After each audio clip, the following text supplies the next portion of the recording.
Welcome everyone to our GED questions and answers webinar. We are going to start in exactly 1 minute. We're just waiting for 4 o'clock and for giving a few extra seconds for other people to join us, and then we will begin.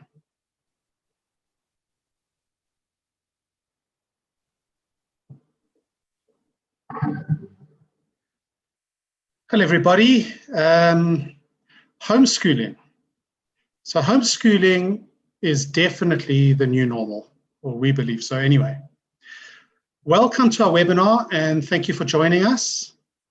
Homeschooling has seen exponential growth over the last few years. Due to COVID, many new parents have been contacting us as they investigate homeschooling. My name is Sean Swartz. I am the CEO of SK Education Solutions. We're the official office of the GED in Africa. We operate our offices from within South Africa, but deal with all African countries. A very special welcome to all our new GED students and parents from Kenya. I know you guys have recently joined a group and we're very excited to have all of you.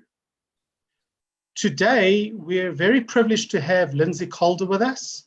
She's an expert in the GED and will be answering all the questions that you may have relating to the GED. We are live on YouTube and have made the comments facility available for you to post your questions. So please feel free to type in questions in the comments facility. We will be monitoring these questions and we'll try our best to ensure that we answer as many of them as possible. Brief introduction to Lindsay. Lindsay Calder has worked in the education industry for the last 16 years. She's had a particular focus on international qualifications. And so before joining the GED in South Africa about 6 years ago, she worked for Pearson as well as for City and Guilds, which are both international qualification awarding bodies. So Lindsay has lots and lots of experience in international qualifications, and we're really looking forward to learning all about the American GED from Lindsay. Lindsay, over to you. Great, thanks so much, Sean, and thanks to everyone for joining us. What I'm going to do is I'm going to first start by just looking, excuse me, just looking at what the GED is and a little bit of information about the GED before we go look at the more frequently asked questions and hopefully answer a lot of the burning questions that you have. So what I'm going to do is I'm going to quickly share my screen. Okay, so if we start, when it wants to move. So if we really look at the purpose of the GED, now the GED was created in 1942 as a second chance opportunity for many of the soldiers returning from war. And from being that second opportunity, the GED has drastically grown to have millions of students around the world. The nice thing with the GED is that wherever you are, whatever country you're in around the world, students write the same test and they study the same curriculum. And that's really where the GED gets its international qualification from. The GED is considered a grade 12 equivalent or a high school diploma around the world. And it's made up of 4 subjects. Those 4 subjects are made up of various topics. So although 4 tests or exams are written, the GED includes multiple subjects within those 4 exams. Why students really like the GED is that it's flexible and it prepares students for their workplace and for future in life.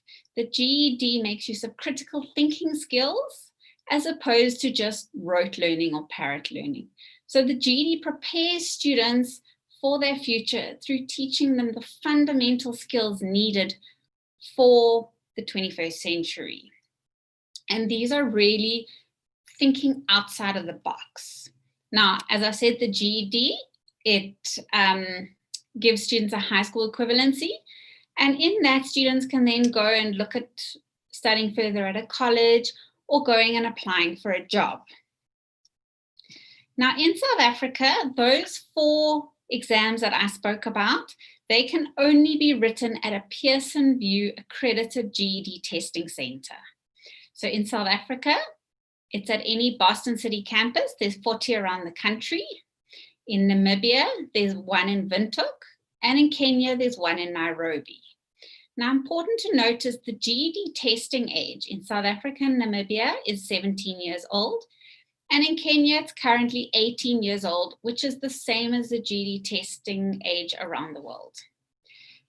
Linked to the GED and why a lot of students like the flexibility of the GED is that disability accommodations are available. What this means is that students can apply for extra time or a reader or a scribe, depending on their medical reports that they submit. Obviously, these need to be applied for, but it does happen that students need extra time, and that's okay.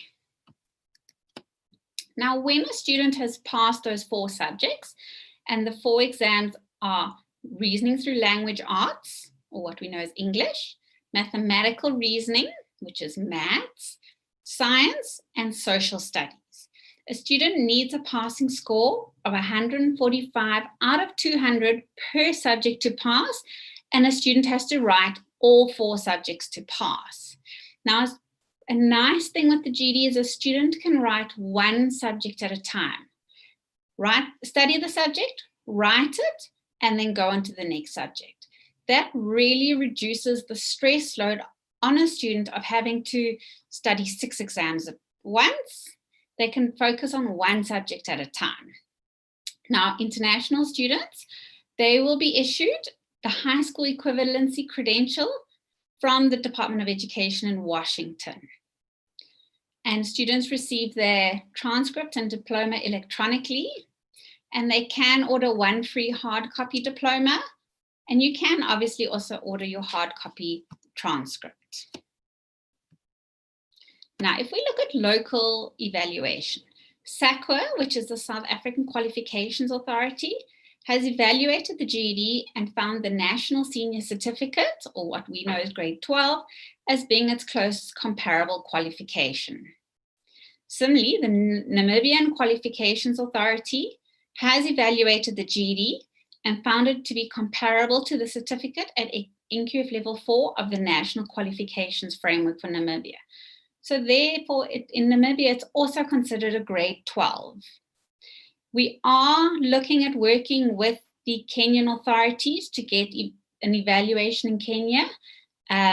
We'll have to keep you posted as that happens. Now, one place to look for fantastic information is on the GED South Africa and Namibia page, and soon we'll have to add Kenya. We have an announcements page where we post all the latest announcements. But most important really is we have our resources page. And on our resources page, we've got an information guide, which includes all the latest information about the GED. But we always recommend that people use the link because we do update it as new developments become available. We also have on here is resources to help students prepare for the exam. Now, the exam is computer-based, so students sometimes get a bit overwhelmed with the different type of exam that they go into. We have a guide which takes a student through the look and feel of the exam, so the student can almost practice what to expect in the exam.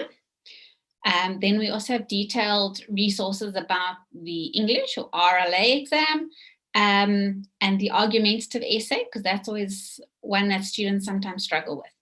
So on the resources tab, go and have a look. There's a bunch of resources there.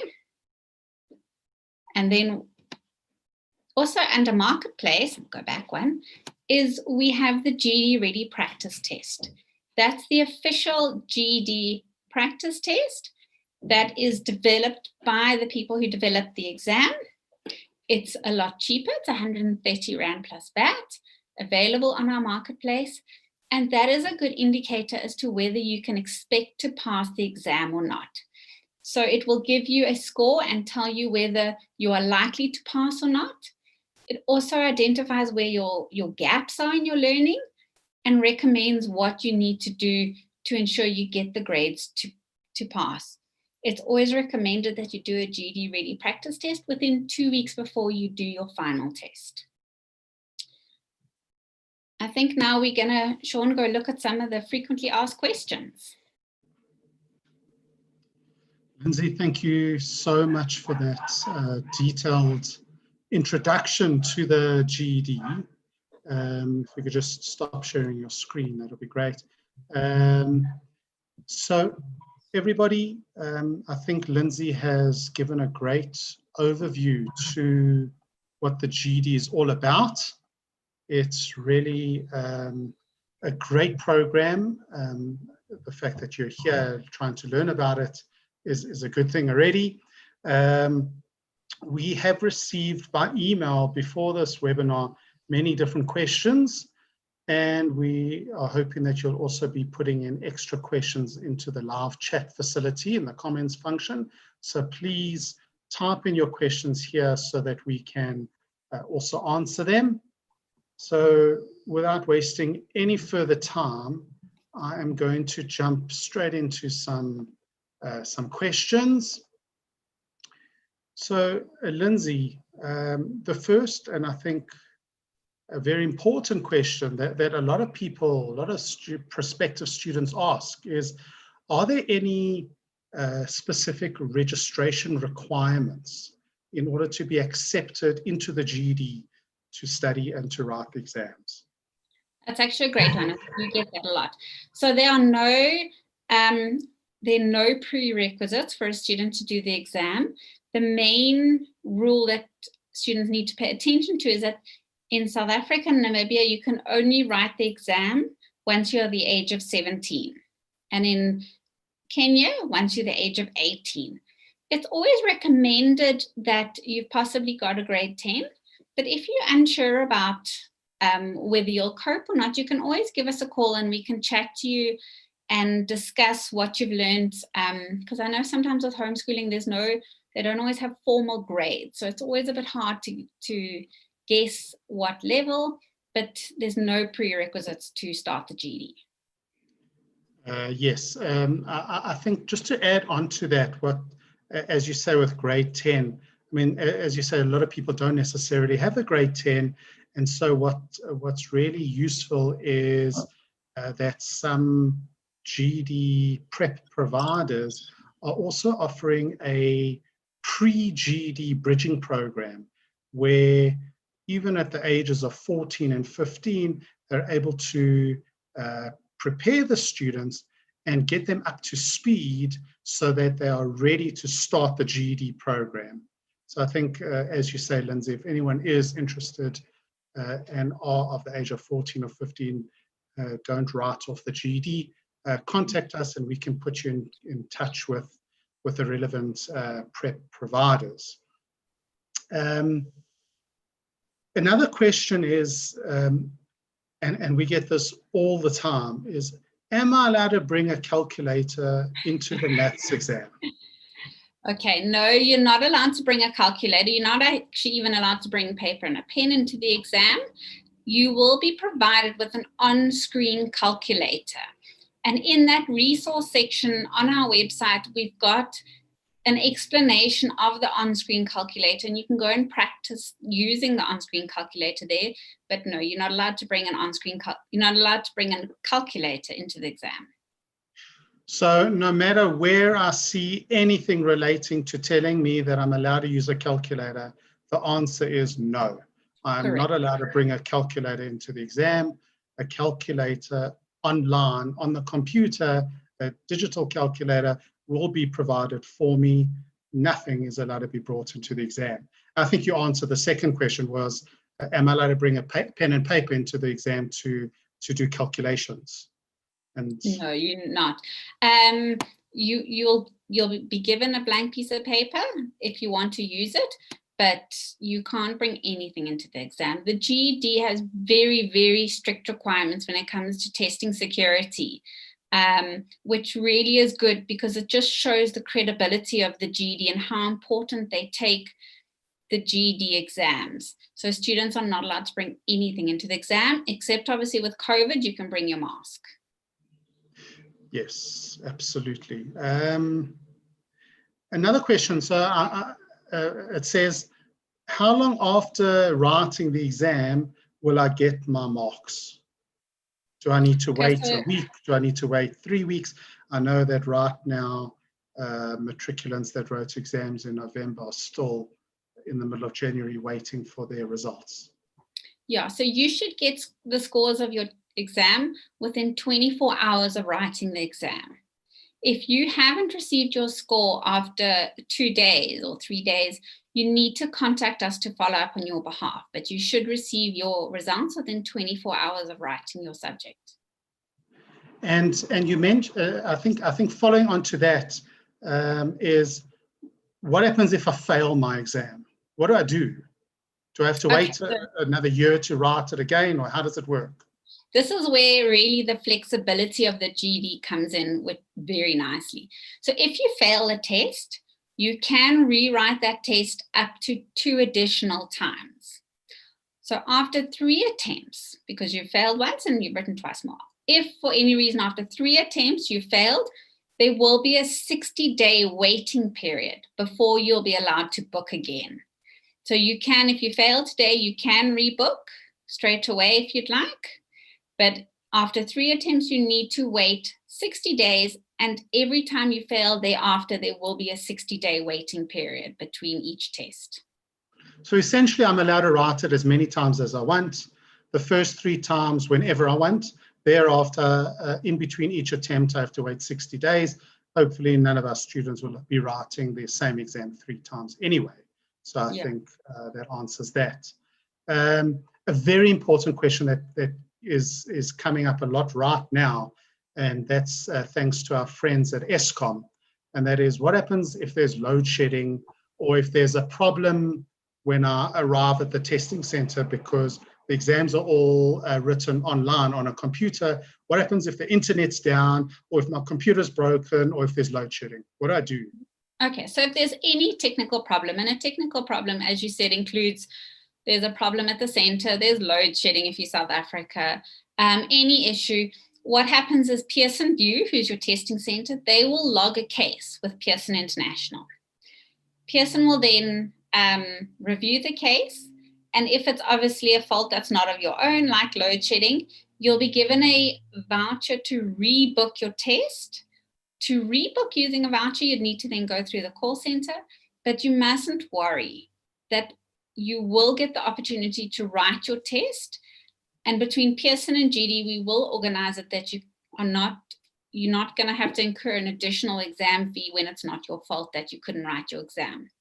We always tell students that if you don't hear anything for a few days, contact us and let us escalate and find out what's going on.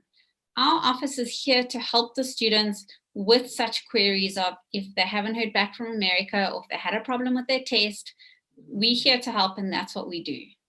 How do we do that? Can you maybe just tell everybody? So you're welcome to email us on info@ged.org.za.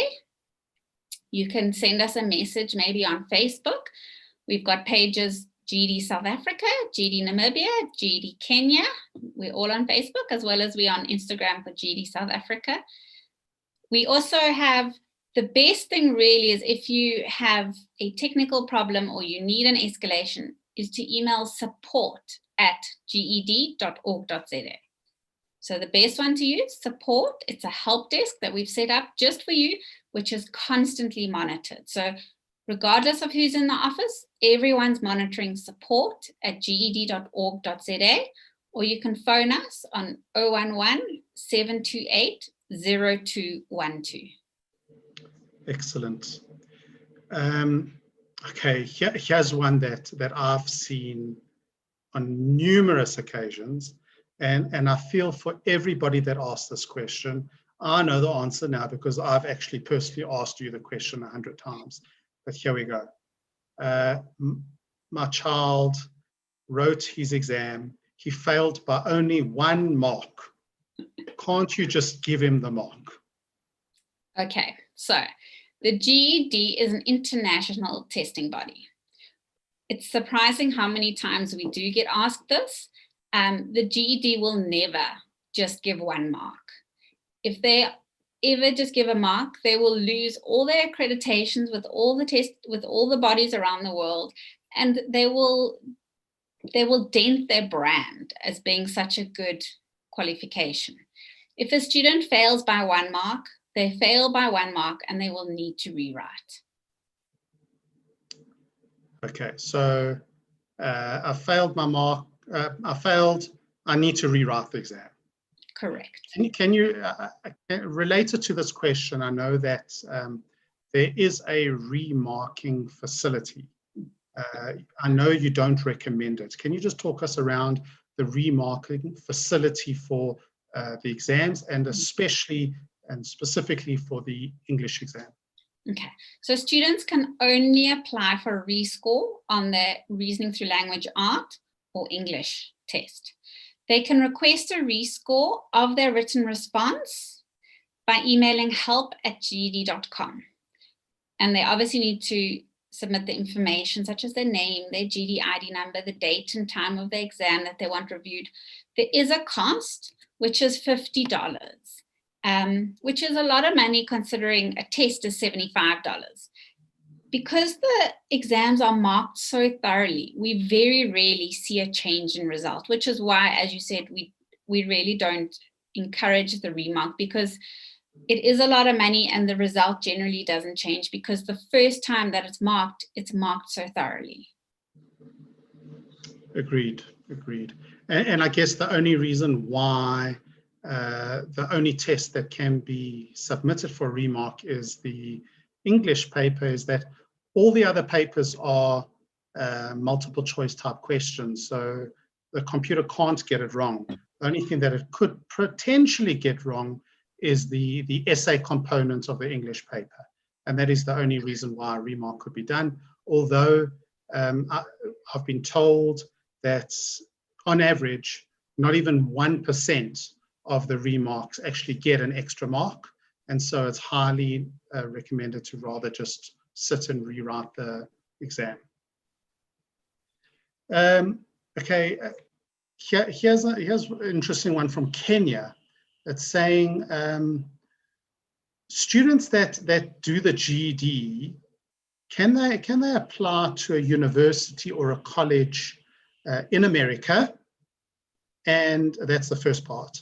And the second part is, can the students also access scholarships? Okay, so we've actually recently held a webinar with community colleges, and I know in Kenya there's going to be another webinar shortly, which we're going to promote then to everyone else, is 98% of colleges and universities in America accept the GED for admission purposes, as well as around the world. Many universities and colleges around the world, we know it. Some, like New Zealand and Australia, they require the GED together with the SAT tests, but the GED in America and internationally is recognized. We always recommend students to first contact the university and faculty where they want to study to just check with them that they accept the GED, or if you need the GED plus the SATs. Okay, all right. And I think we also ran that webinar, as you mentioned previously. It may be of interest to other people to go and rewatch that webinar and learn about American universities and their acceptance criteria. Maybe what we can do is, for all the attendees, we can email out the link to that webinar so they can go and watch it. Yeah. So here's another question. Sean, yes. I didn't answer the second part of that. In that webinar, the community colleges spoke quite a lot about scholarships and bursaries, which they said there are a lot of scholarships and bursaries available to students. It just depends on various factors. Okay. I'm not sure if you're going to be able to answer this question, but I'm going to ask you anyway. Once I have obtained my GED, is it taken seriously when applying for immigration? So I guess it would depend what country you're immigrating to. Obviously, we know certain countries that we work with, but it really depends on the countries. I know a lot of countries have the equivalent of SAQA. So like in England, they've got the UK NARIC, where you submit your GED diploma for a certificate of evaluation for that specific country. So in South Africa, they equate it to NQF level 4, which is a grade 12. If you went to UK, you would submit it to the UK NARIC. If you went to Namibia, you'd submit it to the NQA. So it depends on the country that you're going to. Yeah, I think that's fair enough. I think it's very country specific and needs to be researched. And I think a good guideline is contact the equivalent of SAQA in the relevant country and go from there. Another question, my son is turning 16 and has been homeschooled since grade 3. We haven't followed any specific curriculum. What is the best pre-GED program that we can follow? So we've actually done quite a lot of research on this, and we've found there's something called a TABE course. It's a pre-GED bridging course, and it really feeds nicely into the GED. It's made up of English and maths, and it starts at a very basic level. So it would be ideal for a 16-year-old, and then it builds the student up to the level that is needed for the GED, and then there's a little bit of overlap into the GED. So for students who haven't followed formal grades, it's a great starter to the GED because it really covers the main topics in the focus subjects being your English and maths. Okay, excellent. And I think, Marilette, you asked the specific question.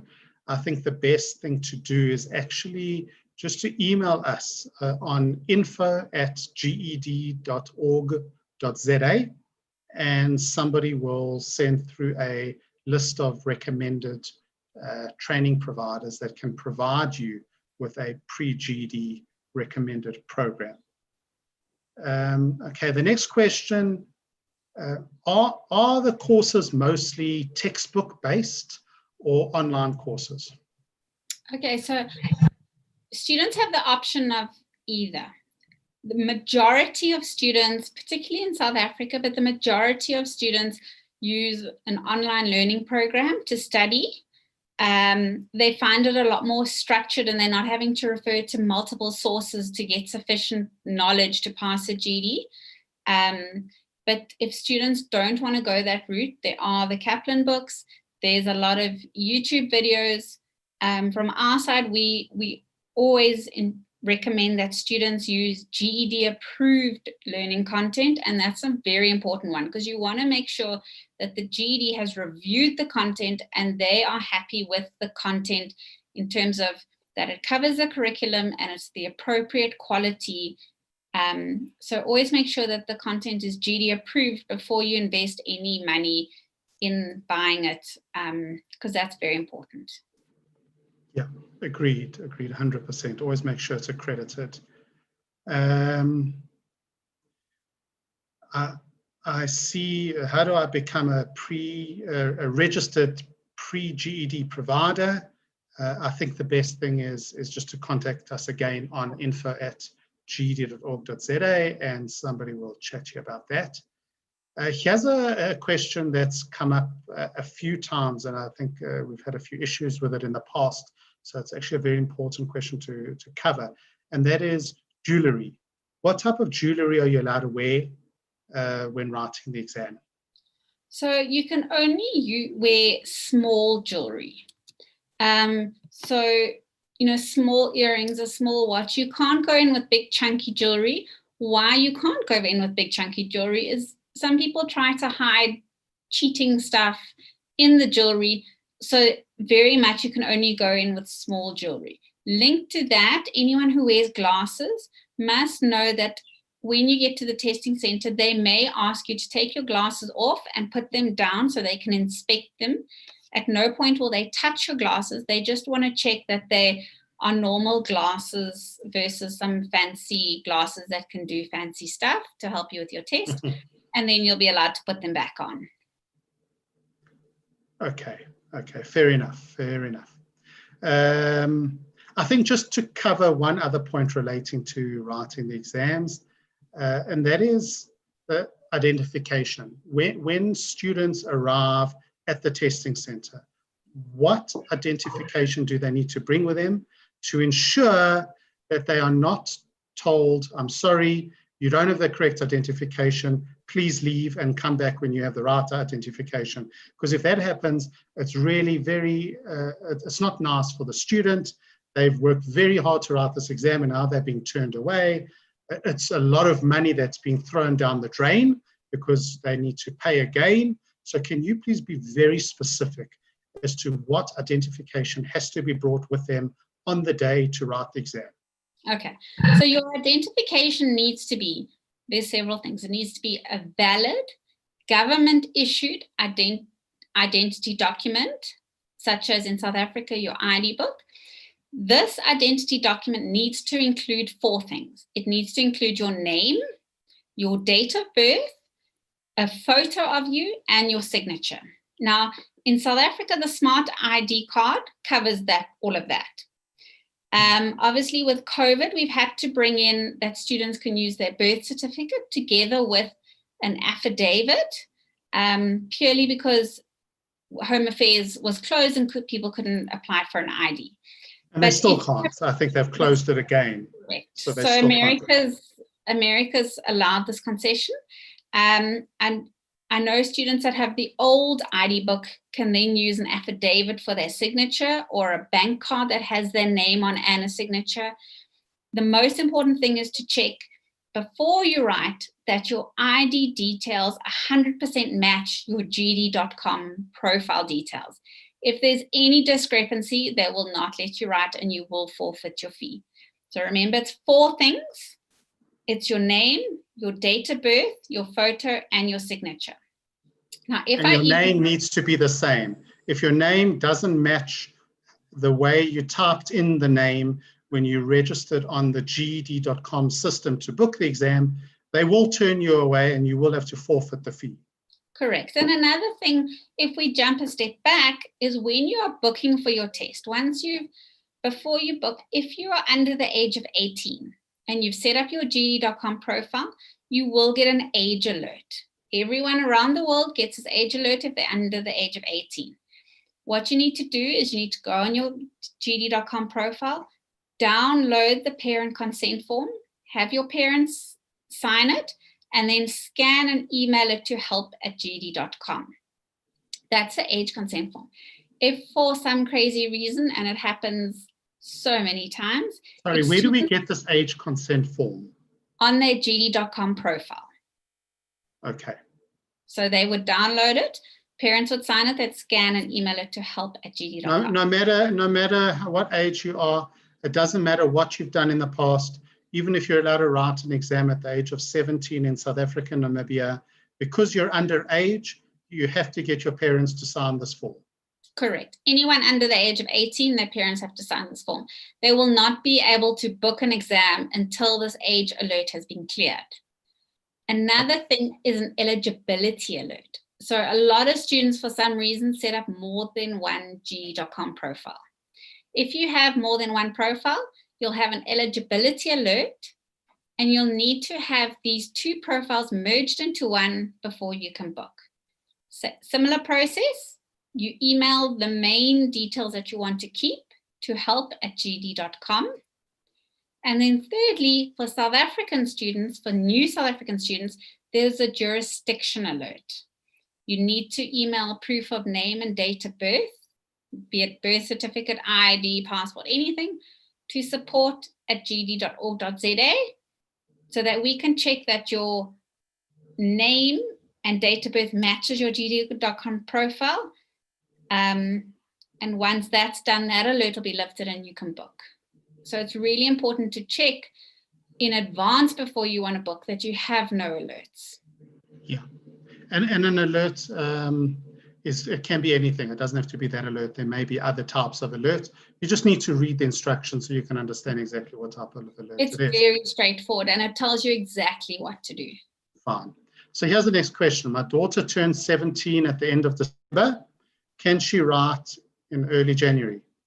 Well, even I can answer that question, Lindsay, and I'm not the expert. So I would say, yes, she can definitely write in early January, as long as she is living in South Africa or Namibia, because the testing age is 17 in these countries. Currently in Kenya, it's still 18. Another question, is the GED accepted in America? Well, the GED is an American diploma, and so yes, it's definitely accepted in America. And Lindsay, what percentage of American universities? 98%. 98%. So yes, that's very much accepted and recognized. In fact, the GED diploma that you receive actually issued by the Department of Education in Washington, D.C. It's not issued in South Africa at all. The next question is quite an important one. We get it often, especially when people are researching the GED. And where can I see the GED curriculum? Oh, that's a good question. So we've got a breakdown. Or at least the breakdown. Yeah. So okay. The breakdown of the curriculum. So we've got the breakdown available on the website ged.org.za. We have a page per subject, which breaks down what is in each subject, how long your test is, general overview of what you need to understand to pass. So we really have detailed information on the website. And the website again is www.ged.org.za. It's www.ged.org.za. Here's a very, very important question, I believe, and that is, after completing and graduating with your GED, is there a time limit to apply for your SACWA certificate of equivalency? So there isn't a formal time limit. We really recommend, though, if you do want to apply to SACWA, apply as soon as you've finished and you've got your credentials. Same as the NQA.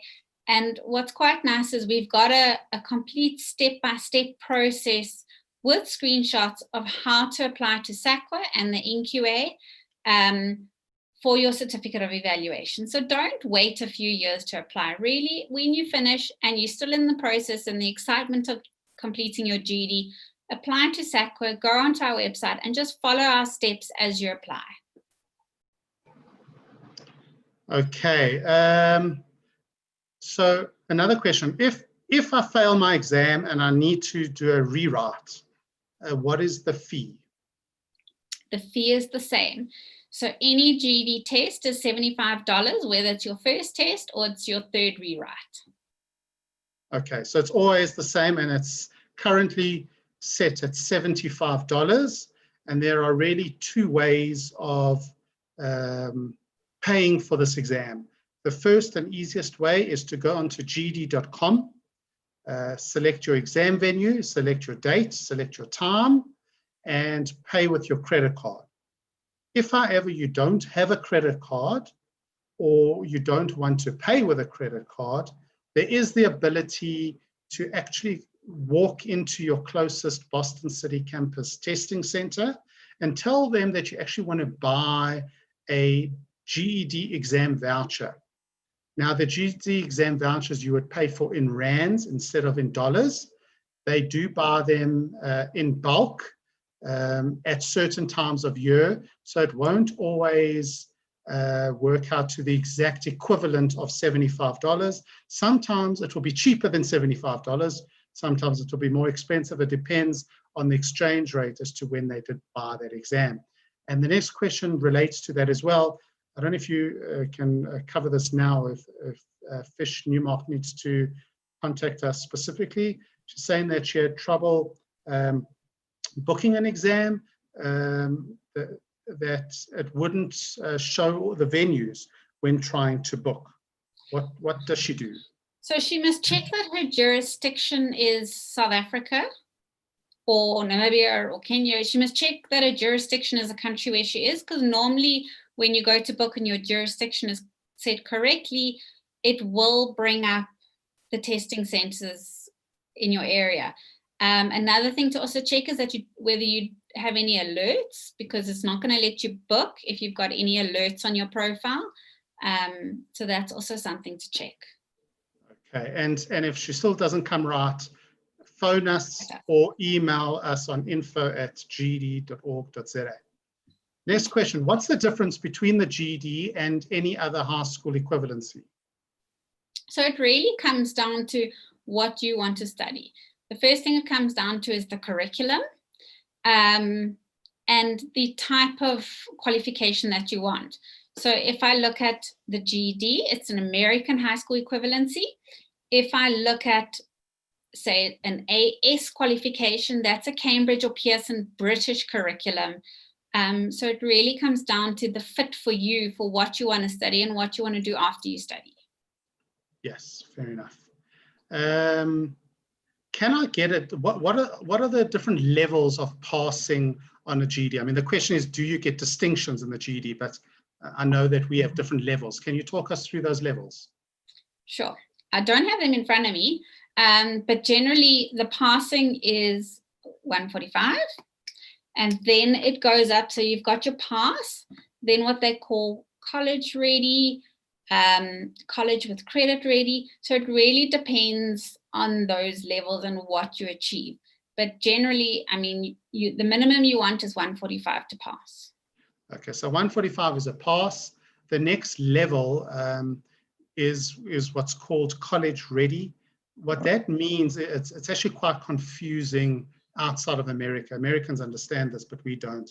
And that is, college ready means that often a university that would require an additional entrance examination won't require it from a student that has achieved at the level that says college ready, because they understand that the level that they graduated at with a GED is at a much higher level. They really know what they're doing, and they'll be known. There potentially won't be a requirement to do a entrance examination into the university. And the last level is college ready plus credit. This is an unbelievable thing that you can use, especially in America. If you do really well in your GED exams, you can actually, when you move and start studying at university for your undergrad degree, you can actually get credit towards your degree, so that before you've even started studying at university, you've already got some credits towards your final degree that you would be studying towards. Here's a question. What if a student is diabetic and needs a glucose meter during the exam? I think you would really I would recommend applying for an accommodation before, just so that it can be noted that you can bring it in if you need extra time to check your glucose. There's no charge for applying for accommodations. You just need the necessary medical records to show. But I really don't see any problems with that, as long as you've followed the steps beforehand. Okay. This isn't really a question, more of a comment, but maybe you can provide some feedback on it. And that is, my child is in her 7th year of homeschooling. She'll be turning 17 in March. She's completed the equivalent of a grade 10. We want her to start the GED. Perfect. I would say go for it. She's the right age. She seems to have the right level of school. She's more than welcome to start. If she wants to, if she is nervous or has any questions, she's more than welcome to give us a call or pop us an email, and we can have a chat with her. But if you're 17, you've got the equivalent of a grade 10, you sound like a great candidate for the GED. And another question, what textbooks do we need to study? So it depends what study method you want to go, whether you want to go the online option or you want to go purely the textbook option. If you want to go the online option, generally students find it comprehensive enough to not need any other learning materials. If you want to go the textbook option, I think Kaplan has quite good textbooks for the GED, so that would be your option. Okay. Next question. I know you mentioned it in while you were talking, and I obviously picked it up then. That is, what is TABE? So TABE, the publishers who developed the GED approved online learning content have developed a pre-GED course, almost like a bridging course or a starter course. They've named it TABE. And really it looks at the critical subjects being maths and English, and it starts at a very basic level and builds the student up to be GED ready. And so they would first do that, and then they would move into studying the GED. Correct. Okay. It gives you a good grounding. Here's a question and a comment. The NQAs, the equivalent of SAQA, but in Namibia. The NQA requires the original GED certificate, not the mailed letter. How much does that cost? So that would cost $15. And then you would also need to pay the courier fee. I think it's $47. And often actually people ask me if they order the hard copy diploma and transcript, which you'd need for SAQA and the NQA, why do I get charged 2 different courier fees? And the reason is the diploma comes from the Department of Education in Washington, and your transcript comes from Parchment, who's a secure certification organization that GED uses to print their documents. Yeah, so essentially it's coming from 2 different companies that are printing it, and so they can't be combined, unfortunately. I can say that the GED in America are very well aware of this and are trying to find a solution, but it's going to be a long-term solution.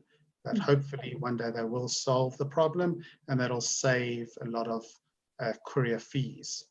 Next question is, so I'm done with the GED. What's the next step? What institutions recognize this qualification? So it really depends on the country you're in, what you want to do, and where you want to go. So how do I go about that? What do you recommend I do? Okay, so if you want to go study at a college in South Africa, then we recommend you do the SAQA Certificate of Evaluation, because they're going to ask for that.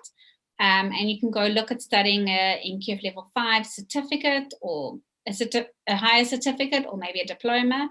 Namibia, it looks like some universities are recognizing the GED, but it's very important to remember to check with the university or college. And they also like your NQA Certificate of Evaluation. Kenya, we're still researching that. So as our research is finished, we'll be able to let everyone know. Okay. But we highly recommend that you contact the institution that you're interested in studying at and speaking to them directly. If the institution that you contact is not fully aware of all of the GED in detail, email us on info@ged.org.za. Tell us about it. Tell us who they are. Give us contact information. We are more than happy to contact the institution on your behalf and provide them with the documentation that they may need, which is like a blueprint of what the GED is about in a lot of detail, and that will help the institutions recognize. So don't just leave them. Contact us, and we're here to try and help you get that institution to recognize the GED. We spend a lot of time and resources informing and educating universities, colleges, regulators, government about the GED, what the GED is made up of, how it was developed, how it's quality assured. So the more information we can get out there about the GED, the better for everyone. Okay. Will ACE or AEE be sufficient enough to prepare for GED? We have a few students that move across and do the GED, so I'm not extremely familiar with the curriculum, but from what I've seen in the past with a few students, it should be sufficient.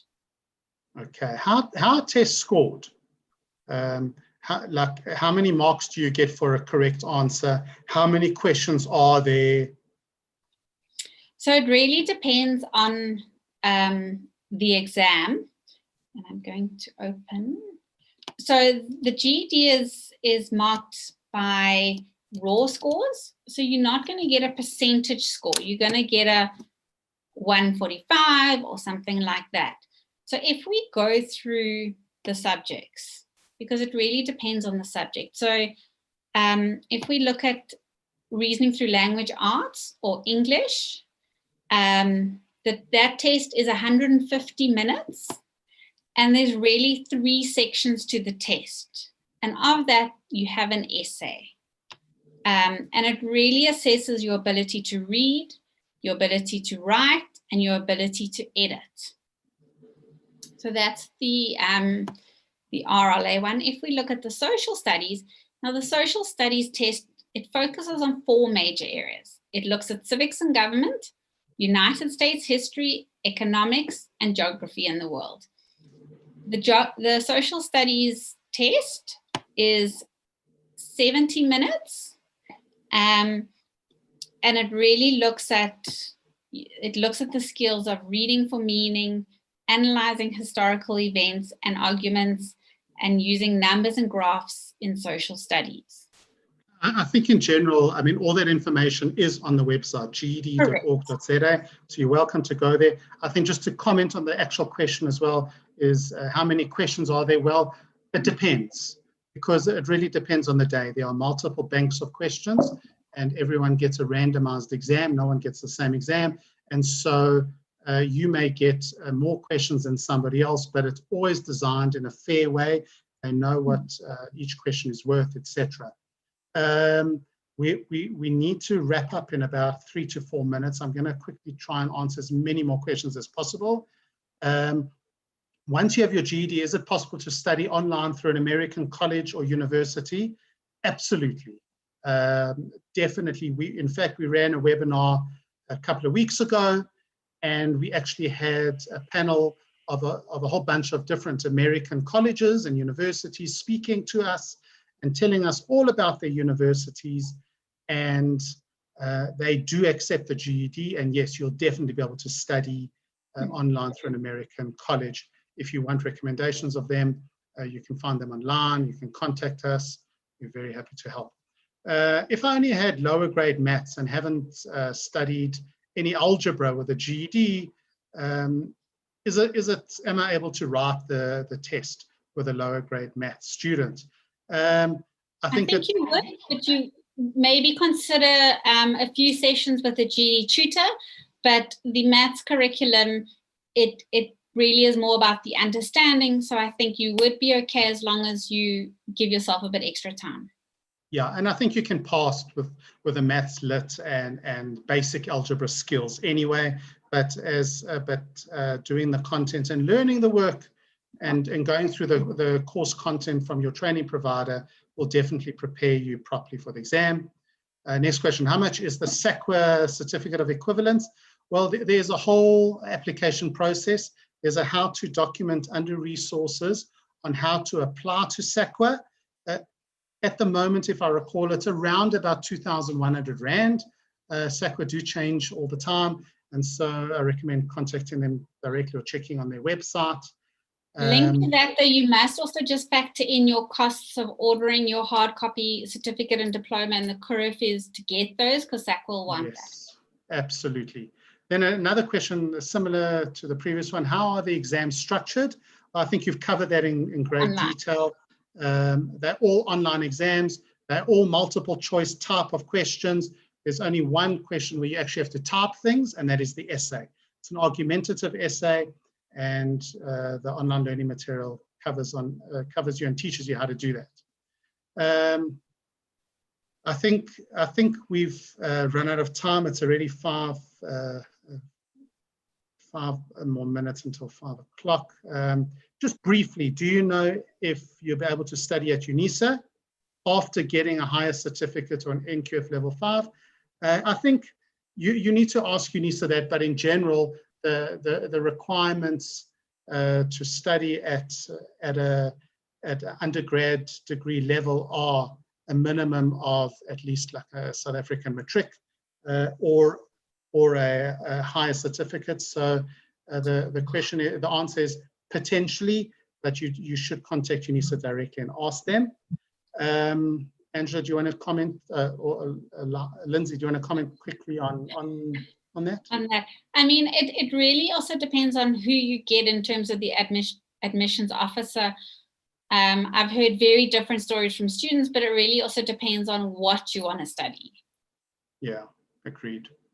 Well, I think we've covered a huge amount of questions. I think it's been a very, very useful webinar. Lindsay, thank you so much for your time in answering all these questions. We really, really appreciate it. Again, if you have any further questions, feel free to contact us. Easiest way is to email info@ged.org.za.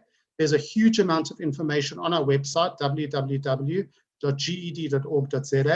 We all the time are adding more information onto our Facebook page. We're very active on our Facebook page and answering questions. So follow us on GED South Africa, if you're in South Africa, or for Namibia, follow us, it's GED in Namibia.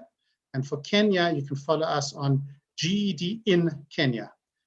Thank you so much. I hope it was a useful webinar, and good luck with your GED studies. Bye. Lindsay, thank you so much. I've switched off.